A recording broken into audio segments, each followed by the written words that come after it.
Hello and welcome. We are having a debate on the future of CHAdeMO. We all know that the largest battery electric vehicles on sale with CHAdeMO was the Nissan Leaf. That was the largest. And now that Nissan Ariya is coming out with CCS, we've seen really the last stronghold of the CHAdeMO plug switch to the new combined charging system standard, CCS. So in this conversation with industry experts, vehicle owners, we're going to go through to see what should the future be. Should we continue installing CHAdeMO infrastructure for the remaining vehicles on the road, for the Mitsubishi Outlander plug-in hybrid that no one buys? Or should we continue and just say, look, we're not going to take out the existing CHAdeMO infrastructure, but we're going to build out CCS into the future?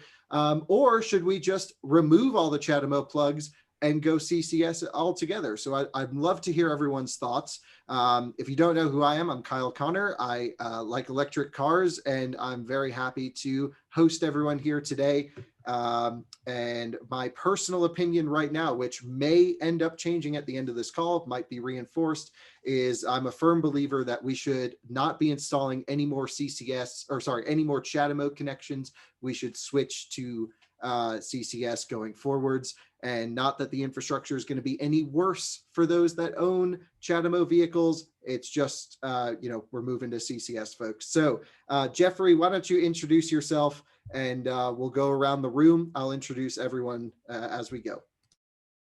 So my name is Jeffrey.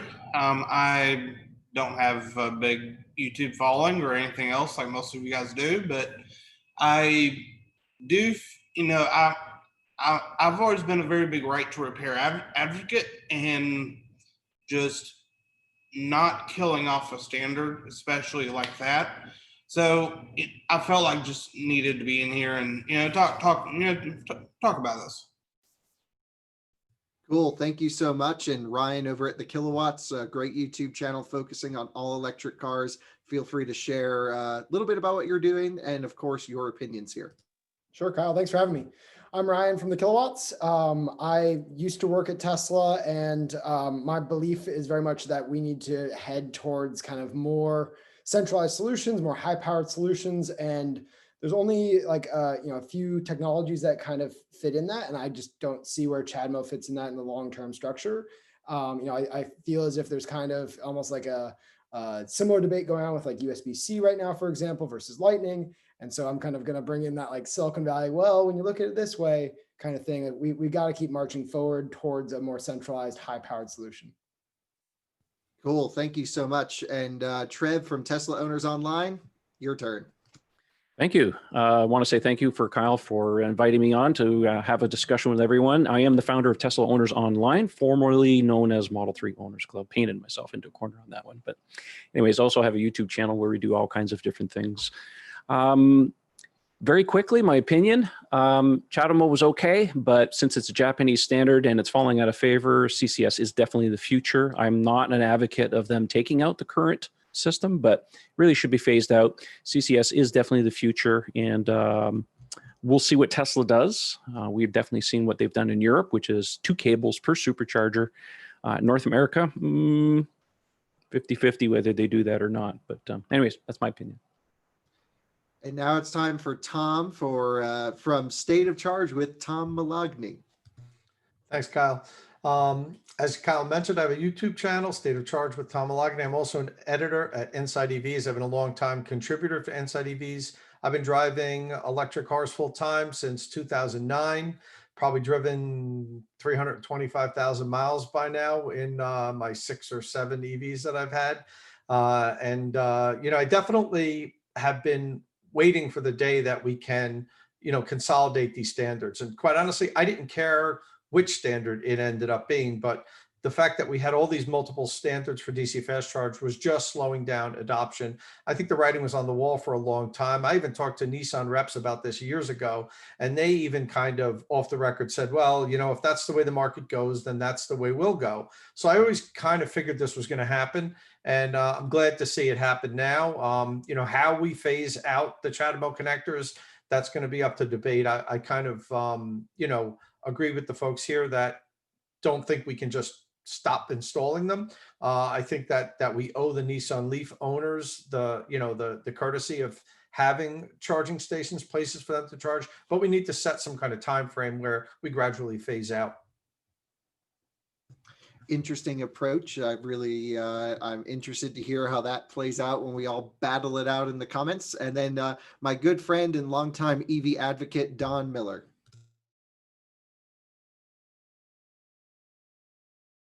Who is working on getting himself off mute. There we go. Wait, we actually can't hear you still, Don, unless it's just me. We might skip. We'll come back to you, all right? And you want to try? Okay, sounds good. And then we have Thomas Micah from TFL, which is the Fast Lane Studios. They have a whole bunch of YouTube channels, cover everything from electric vehicles to pickup trucks. Tommy. Yeah, thank you, Kyle. Really appreciate it. Really a big honor to meet a lot of you guys. So like Kyle said, we cover everything under the sun from motorcycles to the biggest of HD trucks. But personally, I'm a huge EV enthusiast and I listen to pretty much all of you and watch all your stuff on a regular basis. So really excited to be here and meet you. So we at TFL Studios, be it car or truck, we definitely take a standpoint where we don't necessarily care on the standard as long as we at some point just come up with one standard that everyone can stick with. We're taking a very just kind of black and white approach with it. At least I do. And I think if you go beyond that, it's such a new technology for so many millions of Americans and people throughout Europe that it's a lot to take in, and introducing multiple, I'm going to go with dongles for the tech people. It's a big ask. Yeah, I totally agree. That's something you can really shed some light on the rest of the automotive landscape, since you guys drive everything under the sun. So that'll be really cool. Now we have Martin from the EV News Daily podcast. Thank you, Kyle. Thank you for having me on. It's a late night here in Europe, in the UK, to match the time zone with you guys. It's evening time for you. It's early hours of the morning here, but it's an honor to be on with all of you. And CHAdeMO over here, certainly in the UK, has an interesting place because the early motorway freeway charging network was installed, partly co-funded by Nissan. So those legacy chargers, which are everywhere on our main routes, have CHAdeMO. So we see a lot of them. Are they all working? And that's the issue. And so we need to make sure that if you have a car, that you can charge it. And actually, if that charger is going to be in a state of disrepair for an extended period of time, it shouldn't be there. So let's make sure that if we are going to have those plugs, they're well maintained, and that those owners of, let's face it, mostly Nissan Leafs can charge their car, and that they're not thought of as disposable. Standards change, mobile phones change, and I go through a phone every year. Some of them end up in drawers, some of them get passed on to family, but cars aren't mobile phones, both in size and price. And we need to make sure that we don't treat cars and standards as disposable as a connector on a phone. Cool. Thanks, Martin. I like that approach. And I love that you can bring in the Euro side of things for us as well, because especially in the UK, there's much more of a CHAdeMO focus than we have here in the US. And now we have Dominic from the Inside EVs forum. If you own an electric vehicle and want to talk to others that own the same electric vehicle, you got to check out the Inside EVs forum. He didn't tell me to say that. I just like hanging out in there. Dominic. Yo, hi there. So I'm Dominic Ioni. I'm with I'm an Inside EVs editor and Inside EVs forum moderator, and also a co-host on the Inside EVs podcast. So yeah, and it's great to see all you guys here. I've seen most of you like online and things. Like Trevor, like I feel like I know you, but we've never met, though we're both from Canada. Anyway, so CHAdeMO, I think the market's really going to take care of a lot of this. It's going to be phased out in North America, and Europe, and maybe it'll stay a while in Japan. But I think the market's really going to take care of it in let's say North America. But it's basically Leaf users. I would like to think that the onus is on Nissan to take care of its for customers, but I kind of feel that they probably won't. I think they'll. I think they're just going to move on to CCS, and that'll be it. And I don't have a whole lot of hope that CHAdeMO stations are going to be regularly maintained for any period of time. Like a network may upgrade or may keep them up for a while, but once the revenue from those starts to decrease to a certain point, they'll put in chargers that will make them money. That's about it. Thanks, Dominic. And now we have Raina, but you're not actually Raina. You're Dan, correct? Doug. Sorry. I'm sorry. Doug. Doug Thompson from Chicago, a longtime EV enthusiast. Started with a 2013 Leaf. We traded it in 6 years ago. We test drove Tesla and a Bolt and went with the Leaf Plus. And then a year later, we added a second Leaf Plus. It's met our needs. We don't do a lot of long distance traveling. I would say from my perspective, my humble perspective, the options coming from a 13 Leaf where the CHAdeMO was almost useless because you didn't take the car very far. The options we have today are immensely better between Greenlots, EA, Electrify America, ChargePoint. I mean, it's still expanding pretty quickly. I do agree that if you look out 2-3 years, it's going to start changing, flatlining, and then declining. I do wish that there's the one thing I wish CCS would pick up soon is the vehicle to grid, like we see in Europe. Now there's a pilot in Australia. There's an Octopus Energy. There's a couple different things going in the UK, which are quite interesting. Interesting that Toyota brought out a car, the UX 300E recently with the CHAdeMO. The early Xpeng G3 also has CHAdeMO in Norway, the first batch. I think, though it sounds like, Tom, from the articles, it sounds like that's going to switch over eventually to CCS for their later models. So it's not quite dead, but I do agree that it's probably sunsetting. I would like to see Nissan or Toyota come up with an adapter. I did see one rumor that in Europe they are going to release Toyota's going to release an adapter for CCS to CHAdeMO, but I haven't seen that substantiated anywhere yet. That would make all the problem, all the legacy needs go away. Even if it was $500 like the Tesla CHAdeMO adapter, done. No big deal. Honestly, compared to, part of this we're doing is because we want to change the way driving is done. You change the car industry, so it's a pretty small investment compared to the size of a car. But so I'm hoping that, to Tom's point, it's held on for 3-4 years. And at that point, those cars will depreciate quite a bit, and then we move on. Doug, thank you so much for that. And now we have Jason.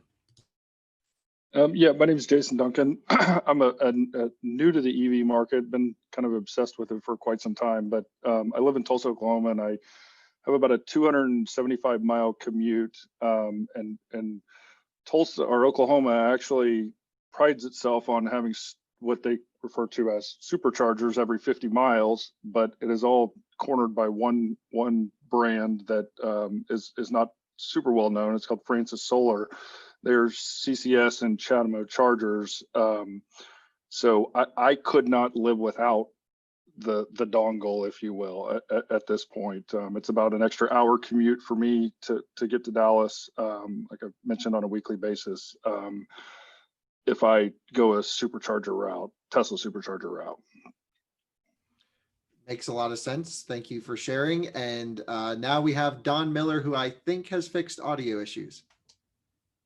Nope, you haven't. So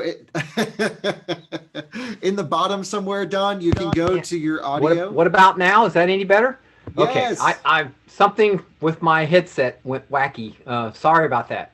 So Don Miller, I'm part of the Tesla Model X Journey YouTube channel. My wife does a video every day. She's done it for like 1,300 consecutive days. But that's really not me. That's her fortitude. But I'm EV owner. We have 2 Teslas. I had a U.S. electric car, S10 pickup that had a Magma paddle charger in it. And in addition to that, it would charge off of standard house current, but basically it really wanted 208 voltage. And I actually had to have a buck boost transformer carry with me so I could charge if somebody had 240. Anyway, I'm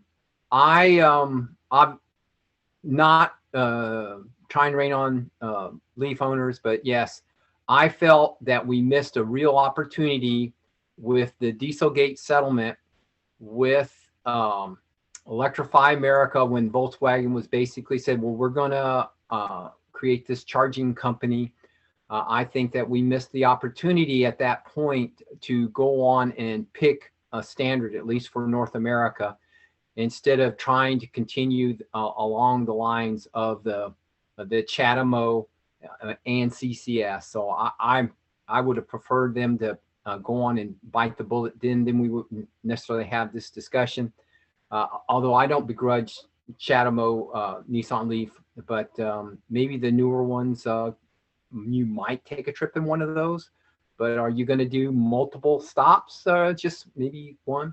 So that's it. But I'd also like to say, I don't believe, nor have I heard, that CHAdeMO is going to support the ISO 15118 plug and charge standard. Now, maybe it is, and I just don't know that. But obviously, that is what everybody is going to want to be doing, so that they mimic the Tesla drive up, plug in, and no contactless, no credit card, no nothing. It's all set up ahead of time. So if CHAdeMO does not support the 15118, they've basically killed themselves, as far as I'm concerned. Interesting. It's interesting that you put such a huge weight on this plug and charge, but honestly, it's something I talk about all the time in road trips. I have a Audi e-tron road trip going up here pretty soon. So I'm muting you myself, Don, so we don't have that echo. Anyway, and just thank you all so much for being here to have this conversation. And so the genesis of the reason why I wanted to have this mass brawl with all of us here is, we on Inside EV's podcast, I've been talking a lot about Nissan Ariya. I recently had a Nissan Leaf as sort of a long-term-ish loan. I took it on a few road trips, and I have been very vocal about CHAdeMO being annoying, and also kind of being annoyed with the Nissan Leaf in general with air cooling. Not to say I dislike the car. I can lease one here for $83 a month or something like this. Tommy was telling me, with $83 down. Like, we should just go get them and play soccer with them. But it's something that a lot of our viewers on Out of Spec Motoring and Inside EVs have been like, Kyle, you're an idiot.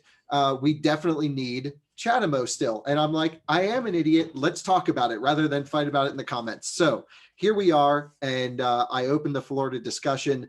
Tom, you are probably the most legendary electric vehicle independent reviewer. I think we'll start with you and then pose some questions and we'll go from there. So one of the things I thought was interesting that Don just mentioned, that we missed an opportunity with Electrify America and this, $2 billion wallet to just blanket the country with DC fast charge. And I don't really look at it that way, that we missed the opportunity. Now, first of all, I totally get where Don's coming from, saying that could have been an opportunity, but I also understand that, that they were going to be ordered to be to offer charging for any public, like charging standard. Like, they didn't have to supply Tesla connectors because Tesla's a private proprietary connector. But I knew that wasn't going to happen. But they really did this next best thing, Electrify America. I mean, you're not happy if you're a Nissan Leaf owner, but let's face it, they have these locations up to 6 to up to 8 stations, and one connector is CHAdeMO, and it's all the way on the end, and it usually doesn't work.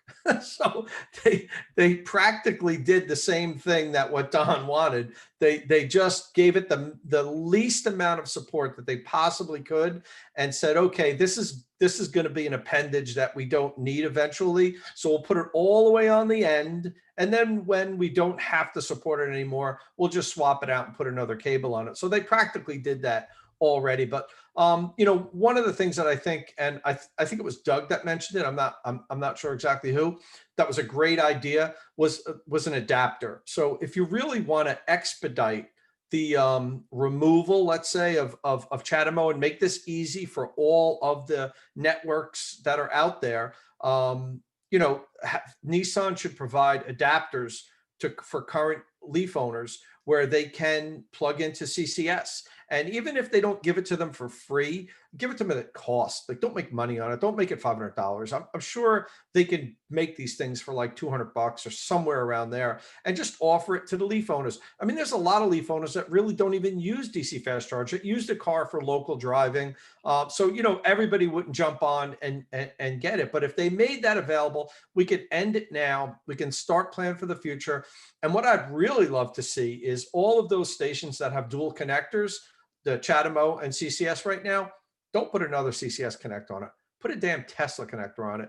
Make deals with Tesla, and all the networks want to do this. EVgo is the only one that has been able so far to strike up a deal with Tesla, and it probably was one-sided to Tesla's advantage because EVgo saw how Electrify America was just taking over public charging in the country, and they were like, "Shit, what could we do, to combat this?" And okay, we'll service Tesla customers. So the price of admission was probably super high, and they probably agreed to it. Electrify America wants to service Tesla customers. ChargePoint wants to service Tesla customers, but Tesla's kind of holding them hostage at this point. And I think eventually that's going to happen. And I'd love to see those CHAdeMO connectors be replaced with Tesla connectors. We'll see. Yeah, feel free, anyone, to respond to that. Do you think? Go ahead. Do you think that China and Japan have kind of joined for the CHAdeMO 3 standard? Do you think that's just a flash in the pan that'll be abandoned eventually? Or do you think they're serious about maintaining the standard for Asian markets? Because there are a number of countries that declare CHAdeMO as actually their standard still. Yeah, that Choji looks, is that how you even pronounce it? I know it's CHAOJI, Choji, I think.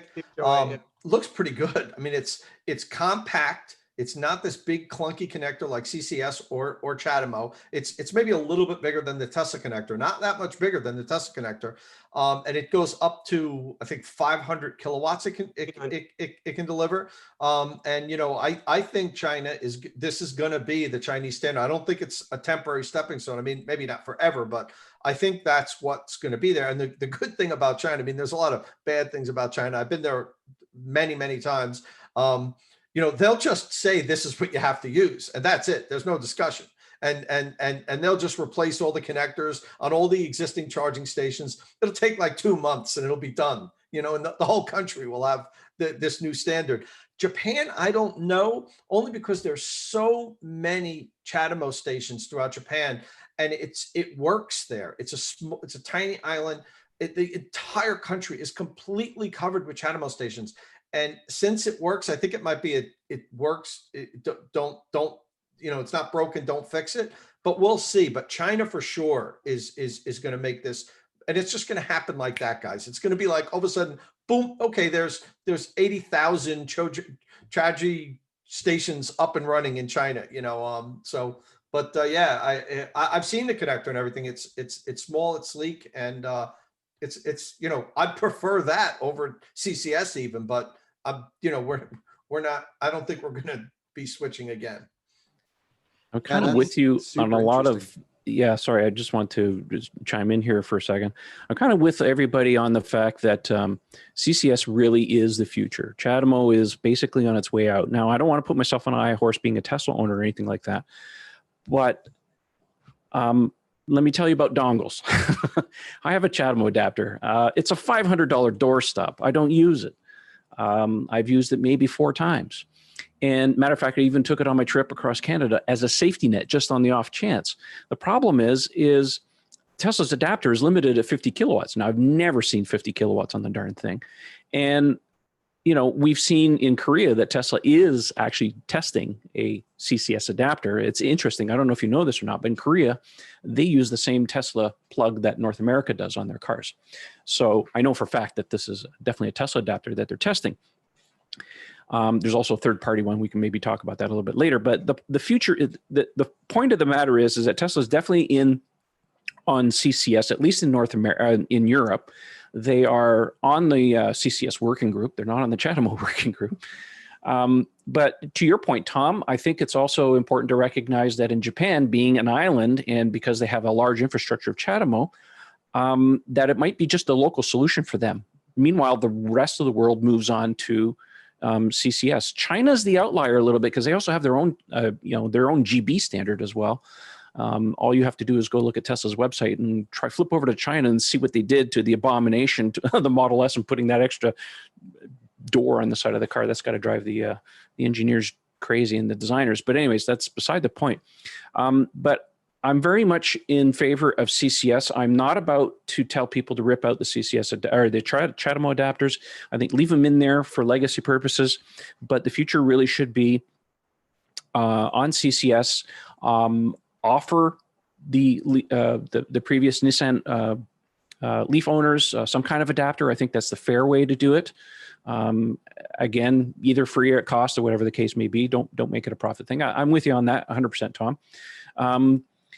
But we got to adopt some kind of standard. We can't be, kind of playing lip service to everybody forever, because it's like it's the Wild West. I have discussions almost on a daily basis with potential EV owners, and the topic of charging comes up. And the next question is, where do I charge?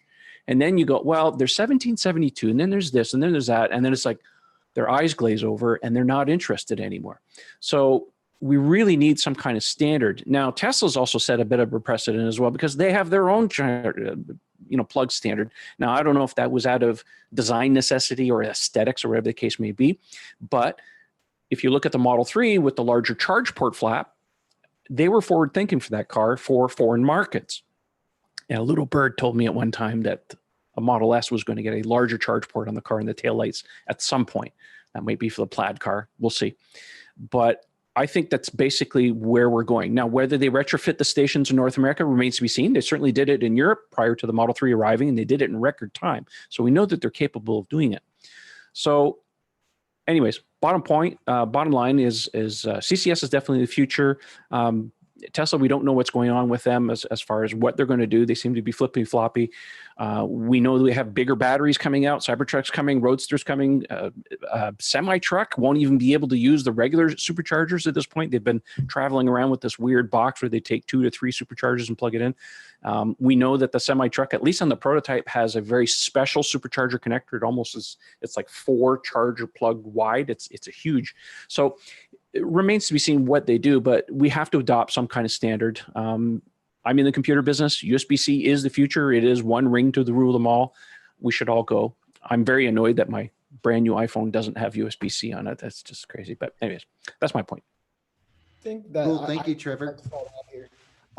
Just by kind of saying I agree with you on parts of what you said there, and I also kind of want to push back on some other ones. Like obviously, Tesla kind of introduced their charger fairly early on, and we've seen how capable it is.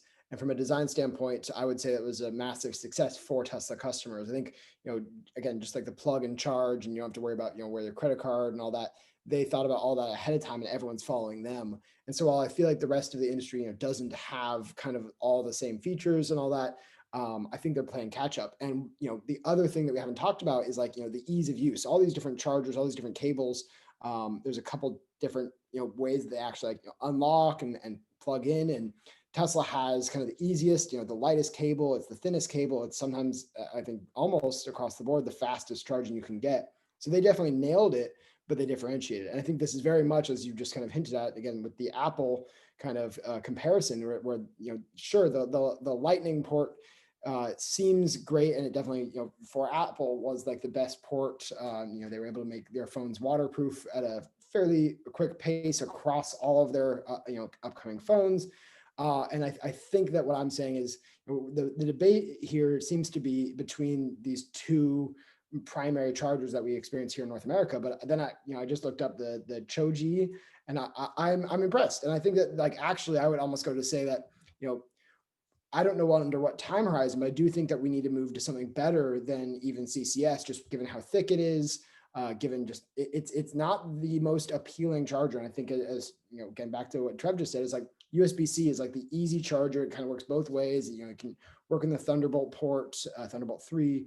And I really want to see something more like that. And just looking at like the CHAdeMO, it seems to be the first non-Tesla designed cable that I've seen in a while that really seems to be designed more for the future. So I'm excited to do more research after this call now that I've learned about that. So thanks Tom for sharing the CHAdeMO. Tommy, I'd love for you to step in and share some of your, basically, you have the ear on the general consumer, not the EV owner, and you also work with a lot of the manufacturers. So how would this transition period between CHAdeMO and CCS and the type of vehicle you purchase from your side as a media company, how do you portray this and then share this with your audience that are not EV owners? Well, that's a great question, Kyle. And I love this conversation because you guys are just such a knowledge base of, the EV world. But from our standpoint, we're dealing with a totally different audience of people. We're dealing with one of the 400,000 people that bought an F-150 last year. And they think that if you stick your finger in your wall plug at home, you'll get a shock. If you stick it into your dryer plug, you'll get a bigger shock.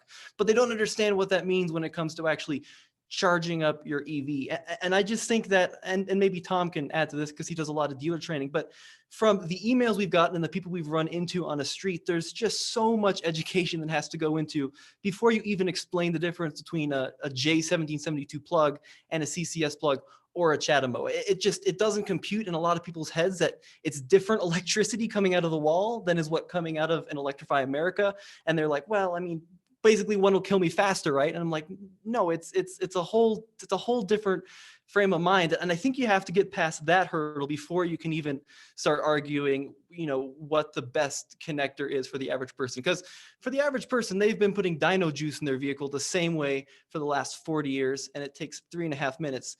Just getting that person to understand that they can charge their car up at night when they're sleeping is the first hurdle, let alone you can go to a charge point or an EV Go or something out in the real world.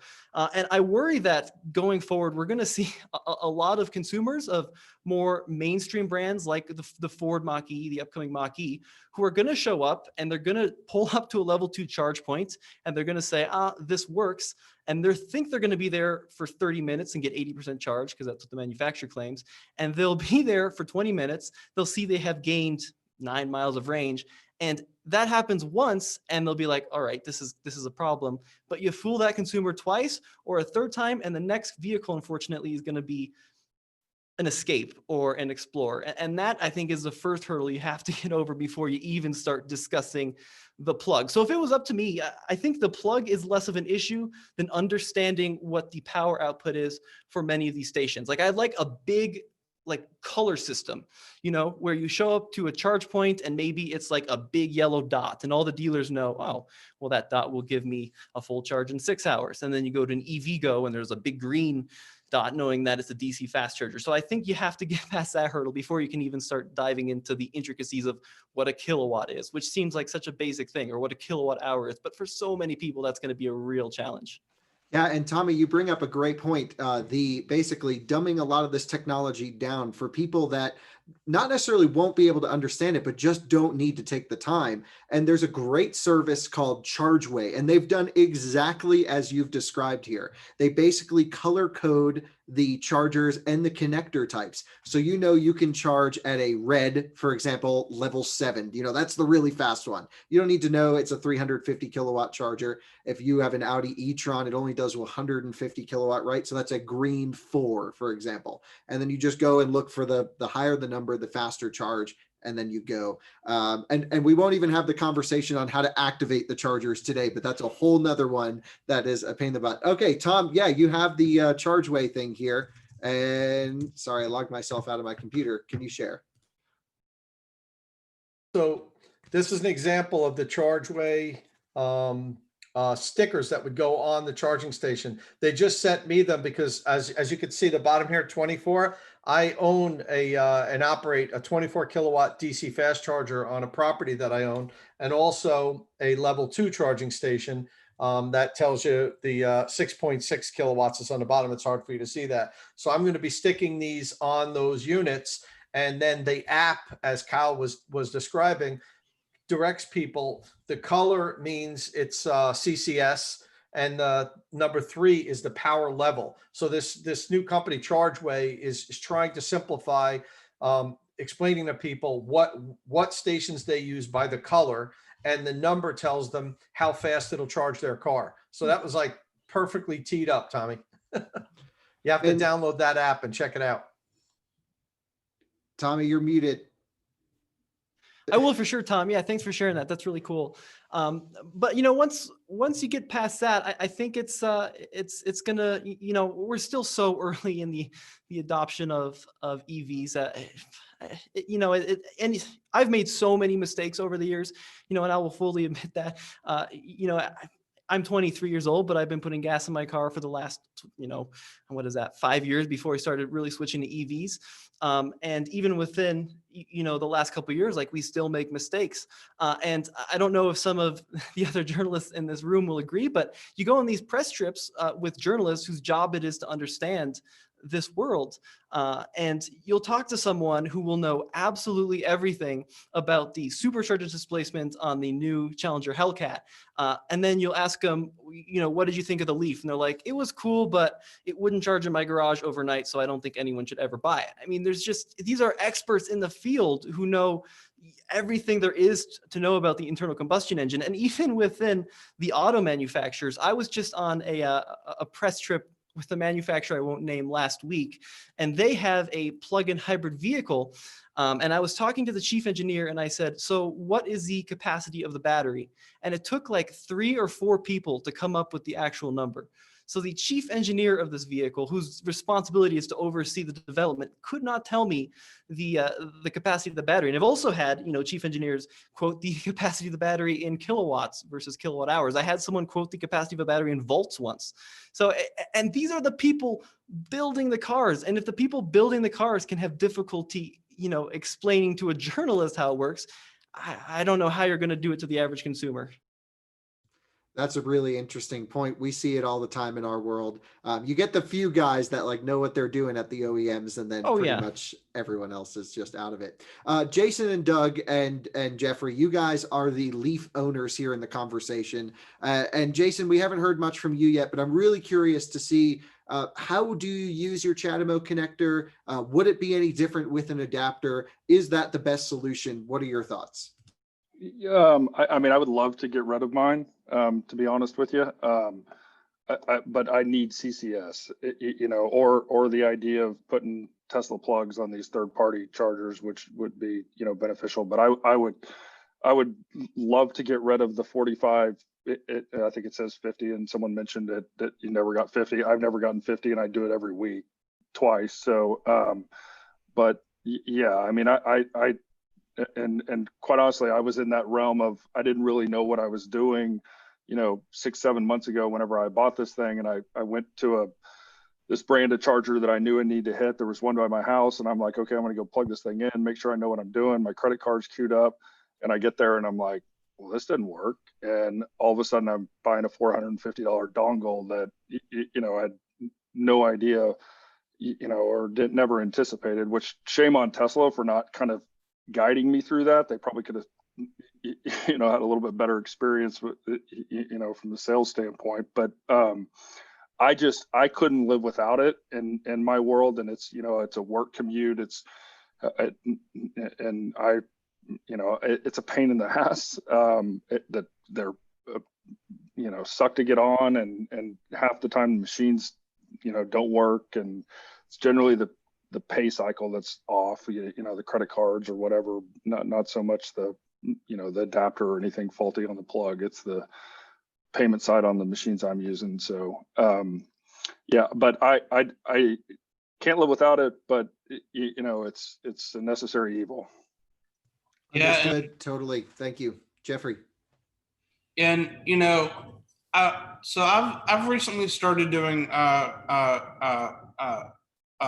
Uber Eats and stuff like that. And because I only have about 80 miles on my Leaf, doing Uber Eats is kind of limited. I can do 80 miles worth. After that, and I can go to J1772, but that takes, to top up completely, even on 6 kilowatts, that's 4 hours.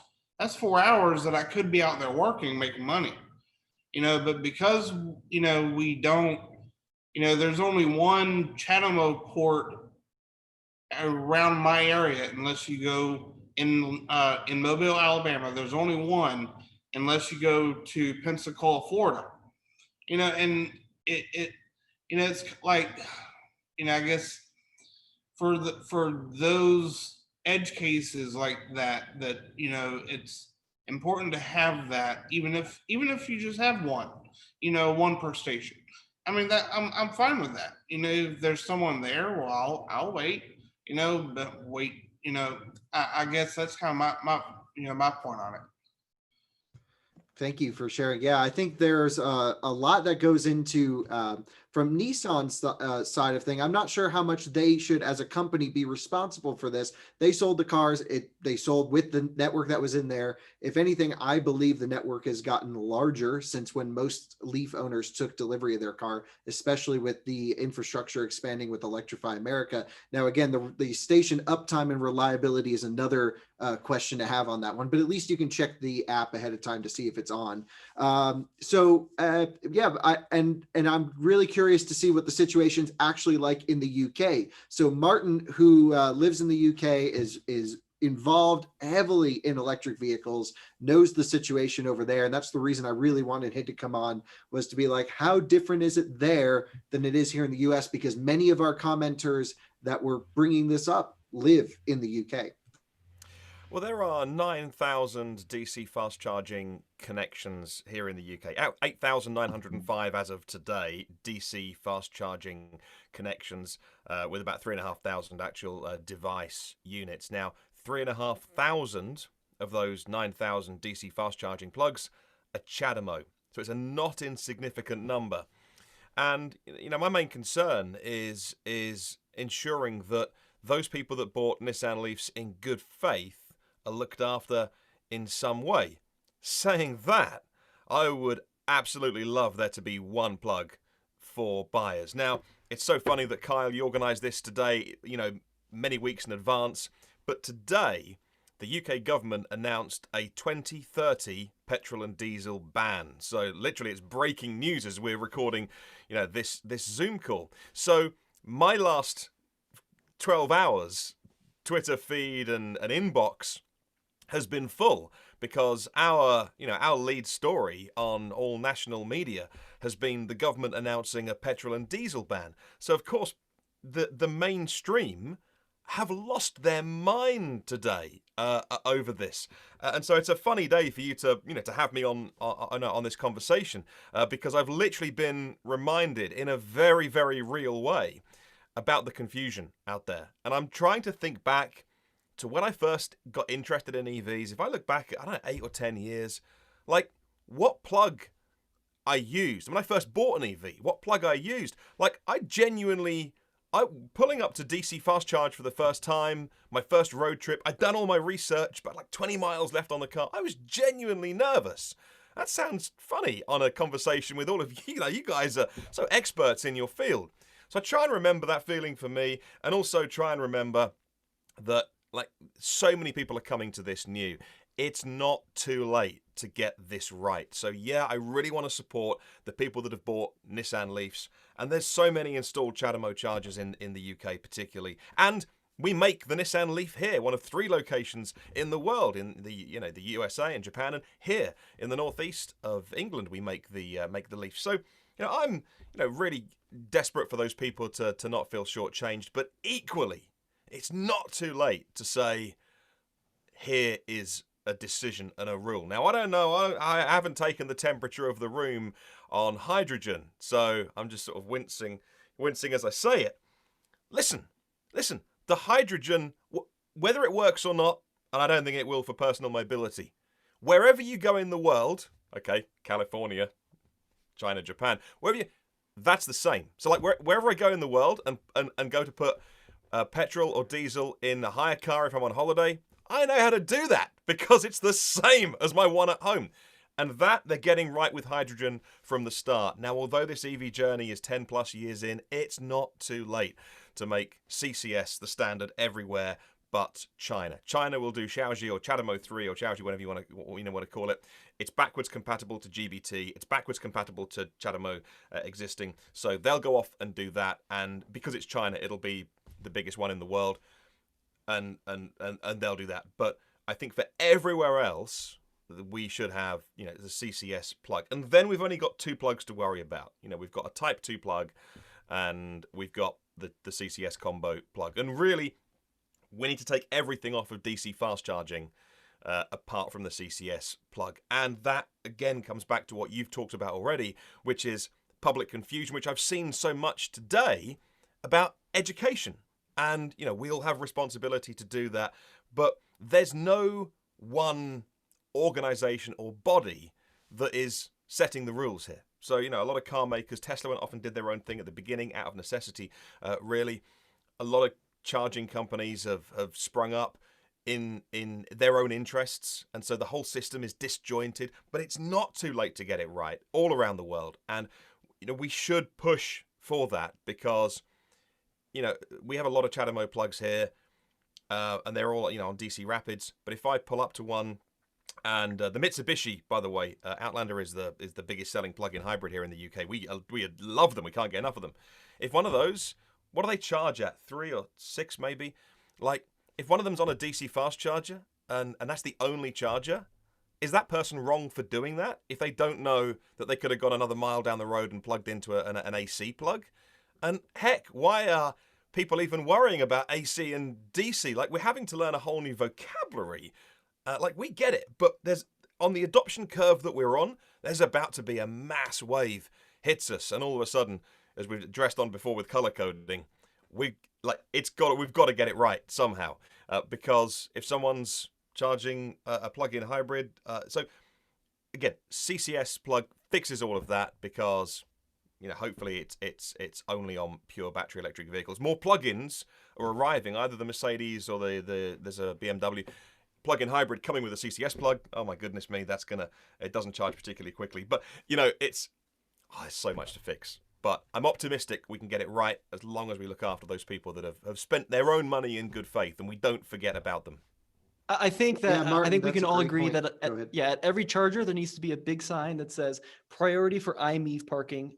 I might not get home. I think that would be ideal at every CHAdeMO plug. And Martin, if you would, I would love it if you would voice my voiceover, or my my answering machine, because your voice is just, it's so good. We can do mates rates. It's fine. I can be the Brit accent on any of your. Oh, you can. It's fine. It's fine. Yeah, I would love your rate for like a half-hour voice message. I think that would be perfect. Just put people to sleep. We'll do it. But I think, just to play devil's advocate, there is, I think, for the average consumer, one benefit of the CHAdeMO plug, and that there's a clear differentiation when you open up the plug socket of on a Leaf of which one goes slow and which one goes fast. So I just got an email the other day, and I felt really bad about it. We've been doing these affordable EV series, and we bought an i3, and someone said, I've been watching your videos, and I bought an i3, and then I showed up at an Electrify America, and I couldn't get the thing to fit. And I was like, what do you mean? And he's like, I couldn't get the thing to fit. And we were talking, and what he had done is he'd bought an i3 without the fast charging. So he had the 1772 plug, but he didn't look below that for the 2 ports for the fast charger. And if there's one thing that CHAdeMO does good, it's the scary looking one that looks like it's going to suck your soul is the one that'll charge fast. And then the little one is the one you plug in at home. So like, maybe there's a benefit there. What about about the record? Doug, you have something. Oh no, Doug, I know you had a point to make a little bit earlier. Why don't you go ahead? Sure. My question to Martin is, what about the vehicle, the home vehicle, the grid pilots rolling out in the UK? Do you think that's going to cause CHAdeMO to hold on longer in the UK versus Europe? Yeah, goodness me. There's possibly Japan's been doing V to G and V to X, really, vehicle anything for a while now. So the technology's proven. CHAdeMO 3, so the new standard, again, is all bidirectional. Again, look, CCS can be bidirectional. It's just not a standard yet, but it can do it, and that's coming. Will it work? Look, at Battery Day, we heard Elon on stage completely dismiss out-of-hand vehicle to anything, and that is probably driven by Tesla's long-term goals rather than I wouldn't be so sure about that. I don't know if they dismissed it. They dismissed it in the short term and with some strange vocabulary. So I forget which. I agree with you 100%. You have to be very careful how you parse what Elon says, because what Elon says is about today, not necessarily the future, because they understand the Osborne effect. You don't want to kill your current products or your plans by talking about future things. I mean, yeah, he lets things slip sometimes, but when it comes to the point of vehicle to grid, I think it's in their plans. It's just it's not here today. The Now You Know YouTube channel did a really good deep dive on exactly like that, like 3 sentences from Battery Day. Yeah, and also look, Elon says stuff to throw people off the scent. Like on earnings calls, he said, "I don't believe in moats." Shut up. The supercharger network is the world's biggest moat, and you know it.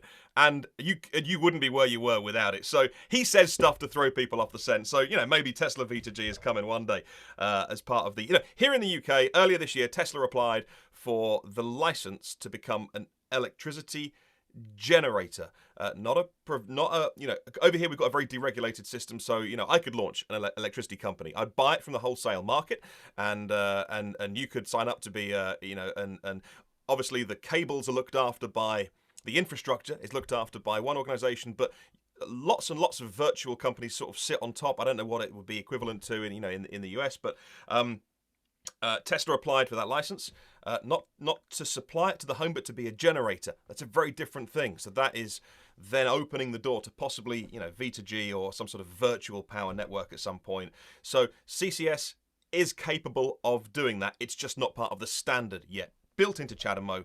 Are those, those boxes, I don't know what they cost now. They were like $5,000. Maybe they're $2,500 now. But the wall boxes at your house are heavily subsidized in those trial programs, only available in small parts of the country, only to Nissan Leaf owners as well. But again, all proving a case in point that it could do, but it's not taking off here yet in terms of using cars as an energy storage yet. But fingers crossed. One thing I want to talk about is the largest majority of EV owners and drivers that watch our stuff, at least, are Tesla owners. And Trev, I think you and I both, we have CHAdeMO adapters. I have used mine actually on a road trip with Don. We used it out of necessity, but it was the only time I think I've ever used it out of necessity. Jason, of course, you are the exception here where you use yours all the time. But Trev, is there a possibility of a CCS to Tesla adapter, something that might be able to charge at higher rates than 125 amp at pack voltage, which is what the current connector is limited at? I know you mentioned that you heard of a little thing going on, so explain, please. Well, first, just for the record, when it comes to the hydrogen discussion, that's a different Trevor. That's not this guy. So, right. Yeah, I actually ran across a website there. I think it was yesterday. Chinese outfit, companies called CTEC Power, SETEC-power.com, have introduced a CCS adapter that they're putting on sale for Teslas that use the North American / Korean plug. They say that they're going to be starting production sometime very soon. First batch of 1,000 units are going out mid-December. So I reach out to the company. I'm trying to get a hold of one of these things, maybe do a test with. Seems to be maxed out at about 200 amps. I don't know what that translates in terms of kilowatts. I'm going to assume maybe 150 to 200 or something like that. Kyle, did you find out what it is? Anyways, maybe he's looking it up. Anyways, anything's better than CHAdeMO adapter at this point. 80,000? 80 kilowatt. 80 kilowatt? Ooh, that's... Because that's on a 400 volt pack, 200 amps is 80 Oh, kilowatt. yes, that's right. Yes, at the But that's voltage. assuming your pack voltage is high. If you have like a 75 kilowatt hour pack, that's 350 on a full charge, or you plug in with 330 volts in your pack when you're dead, you're getting 50, 60 kilowatt then. So yeah, 80 kilowatt, not very high. I mean, you're basically talking urban supercharger type levels. And my experience, of course, with the CHAdeMO adapters never been 50 kilowatts. I've only gotten maybe 38 at the most. We'll only do it at 80% right when the charging curve comes in, because that's 125 amp at 400 charging volt. Not to mention my experience with using it. I mean, it's big, it's heavy, it's clunky, it's ugly. The CHAdeMO system of having to use, I mean, it's not a frictionless system like the superchargers. I mean, I had to fumble with my credit cards. And I remember one time, I think the second time I used it, I thought I was on one system, but it turns out it was a different company. So I had to download an app on my phone and load it up. I mean, I spent literally 35 to 40 minutes just getting my crap together before I could plug the damn thing in. So anyways, it was a nightmare. So how are you supposed to convey that to a new owner who's coming in, who may not be buying a Tesla? Because let's face it, Tesla's not going to be able to change the world just by themselves. So, it goes back to education and this, plug standardization. Right now, it's very much the Wild West still. And Tesla owners are not immune to it too. Tesla, in my opinion, does a very poor job of educating new customers who are coming into the fold with how to charge with their cars. I mean, I deal with it on a daily basis on the forum and on Twitter and everywhere else where, I got an SR Plus. How am I supposed to charge this? I mean, didn't your delivery guy tell you about that? Oh, no, I don't know how to charge it. And I'm like, oh, my God. So, or you go to a supercharger and people don't know about the skipping the supercharger thing. Like you want the proper amperage. You got to, go to AB, unless it's a V3, that's different animal altogether. Or you go to a place that has superchargers and destination chargers and the guy's plugged in over a destination charger. I'm like, yeah, superchargers in here. Why are you doing this? So there's a very big lack of education. And as owners, when you're first coming in, maybe you're green, I get it, but you learn very quickly. For us as owners of electric vehicles, what we have to deal with is the new normal. For somebody who's had a gasoline car for the whole life, and let's face it, all of us were gasoline car owners at one point, right, before we switched. So it's just a paradigm shift as what becomes your new normal, but it's an education process. And that's why we're seeing so much pushback in the media and the general public is because they got the blinders on and they're not interested unless something forces the matter. Matter of fact, Martin was mentioning over in the UK that they've got a ban. Same thing. The next province over where we are in Quebec has just announced 2035 ban of gasoline cars. No more sales. So good for them. They've got a great program. They're very forward thinking for the EV structure.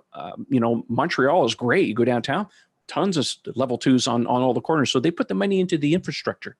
So we're seeing baby steps at this point. You want to see where it's really going. I mean, you don't have to go very far. You go look at Norway, how well they're doing. I think they're up to 55, 60% of all new car sales in our EVs. So they're doing the right thing. The writing's on the wall. The whole world is switching to electric cars. It's just going to take a little longer. It's not going to be overnight. It's not going to be 10 years. It's not going to be 15. It's not going to be 20. It's probably closer to 30 to 35 because you have to switch over the entire fleet.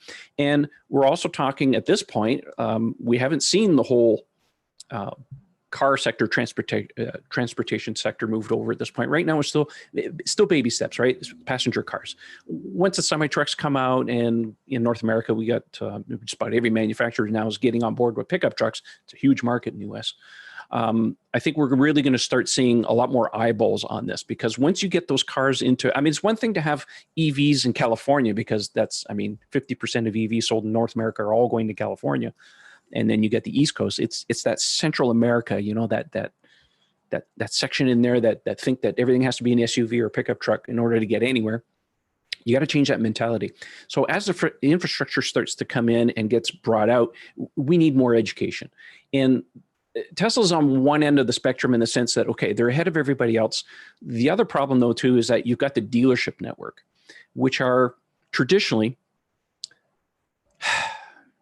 it's almost against their business model to educate because they don't want to spend time educating a customer. They have numbers to meet, and if that education process takes too long, they're just going to try and sell you something else. So there's a very big uphill battle when it comes to selling new EVs in the country and getting everybody on board, and a lot of it really has to do with the dealerships. Now, I have great hopes for Volkswagen, because they seem to be ahead of everybody else in terms of really pushing. They got the ID4 now, fantastic looking car.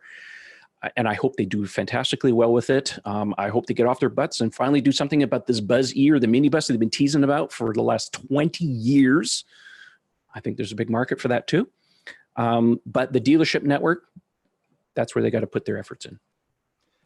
Cool. And just in the interest of time, we're going to start wrapping up, but I want to go through just a couple things and then actually leave it off with Don, because for those who don't know, I always go to Don when I have complex problems. We have 10-hour-long conversations. I think you and I drove to Texas and back, and we did not stop arguing about things the entire time. That's and right. Learning and debating. So I see two different sides here. I see the existing Nissan Leaf owners, right? And still new Nissan Leaf owners. It's not like Nissan's canceling the Leaf here.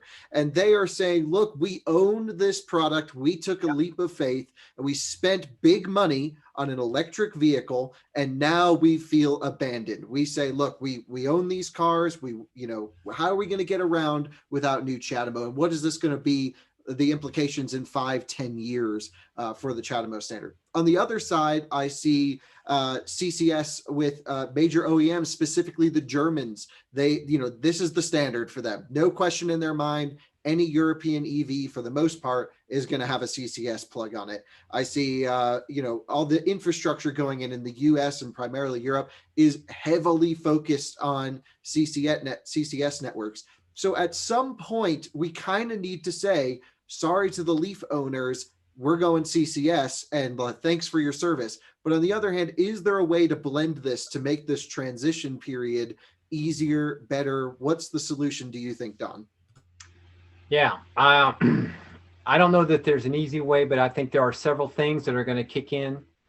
One of the things has to do with the battery degradation of the Leafs and the fact that Nissan wants a super premium price to replace the battery. So there isn't, and nobody's going to spend $11,000 on a $6,000 Leaf. So the Leafs, as much as somebody may love their 35-year-old Leaf, it probably isn't going to be out there anymore, especially if you DC fast charge it a lot. So I think that this problem will go away naturally. I think Tom's point about there's only one CHAdeMO plug at an Electrify America, for example. And I, as a Nissan Leaf if I was driving a Nissan Leaf and taking a trip, and the only charger was an Electrify America with one CHAdeMO, and as you said, we were in Arkansas, and we had choices, but we really needed that CHAdeMO to work.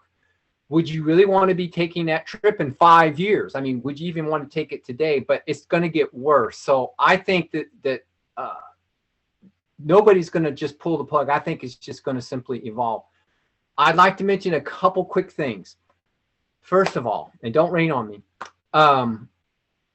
I don't think Tesla in North America is going to come out with a CCS adapter to Tesla North America plug. I didn't say somebody else wouldn't. I did not say that. I said Tesla. There's a couple standards that basically the IEC 16851 Book 1 forbids adapters. And I don't think UL is going to put their stamp on it in North America. And if you buy a CCS adapter that isn't UL inspected and your car burns down, your insurance company's not going to pay for it. Maybe Tesla insurance will. There are certainly ways around that, but I personally think that that's probably going to stop. I didn't say that it couldn't change the standard. The standards can change, but as written right now, it's not a recommend. It's not something that's technically allowed in North America based on that IEC 61851-1, which is the standard that the CCS points to for the electrical characteristics of the EVSE equipment. So I don't know. And the last thing I'd like to point out is CHAdeMO may actually come back and win anyway, because it's my understanding it goes up to 900 kilowatts. It's a documented standard, 900 kilowatts. You got school buses, you got trash trucks, you got all these other bigs. You got this thing called the Tesla Semi. How cool would it be that they come out with the version 3 CHAdeMO to Tesla Semi charger? So I think, the 50 kilowatt one is certainly dead because it's even too slow. I mean, why they're not making any more 50 kilowatt CCS. I mean, not realistically. People aren't interested in it. They want 130, they want 150, they want 250 kilowatt charging. So I don't see the 50 kilowatt standard. Will somebody install a version 3 CHAdeMO or whatever else it's known as? Yeah, it's very possible, because I do believe there's going to be electric semis, and Tesla hasn't said how they're doing it. And I can tell you the inconvenience of having a charger, an adapter, which is one of the reasons why they don't want people to have it, is it does actually spoil the EV experience. If when you have to go plug in an adapter to plug into a particular charging station, that is not frictionless. That's another barrier. Oh, I don't have the right thing, or it's bad, plus another point of failure. So anyway, that's my thoughts, and I thought y'all did a great conversation. I learned a lot of things.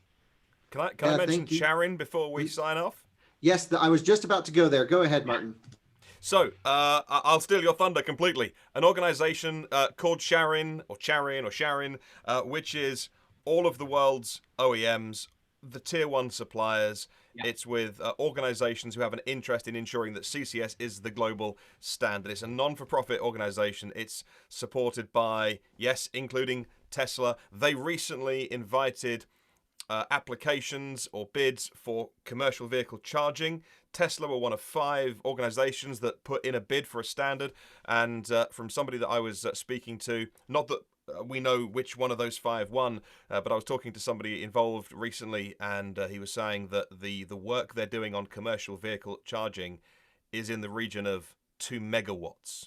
So, you know, we're going to be recharging semis and commercial vehicles and working vehicles and marine and aviation, etc., using a CCS standard at insanely fast speeds. They were so excited about the stuff they couldn't tell me, but there are things that are being worked on right now with, we don't know who, you know, and if it's not Tesla they choose for one of the 5, I wonder if they'll do their own thing or whether they'll fall in line, which isn't Tesla's style, but because they're so vertically integrated, they do everything themselves. But I would love there to be one worldwide CCS commercial vehicle charging plug or standard, and that is going to be insanely fast.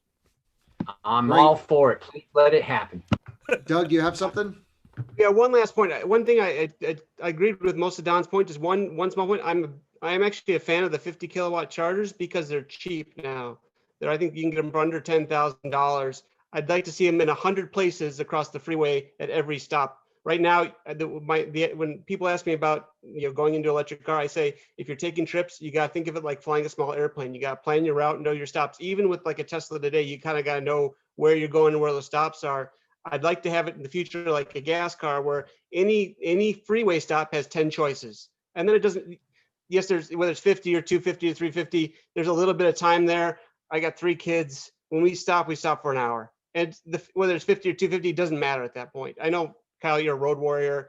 More than 10 minutes, you're frustrated, but that's not the world that I live in. And if that was the case, then it'd be a lot less scary for people to jump into an EV because they could go anywhere they wanted to. Charging wouldn't be a question. They may have to sit for half an hour for a burger. Who cares? And That's actually a great point. The cost of infrastructure when we get into higher power, and that might be a whole nother conversation we should have. We should have Electrify America, one of these charging providers, on to discuss the economics of DC charging and why a 50 kilowatt station might actually make sense. Or you're already spending the money to permit the station to get the conduit run. Do you just go and spend a little extra to get it up to 150 at that point? But I certainly see a value in having lower power chargers at a lesser cost, because I filled up a Taycan the other day and it was like $51 or something crazy. And so it's like we're talking big money here.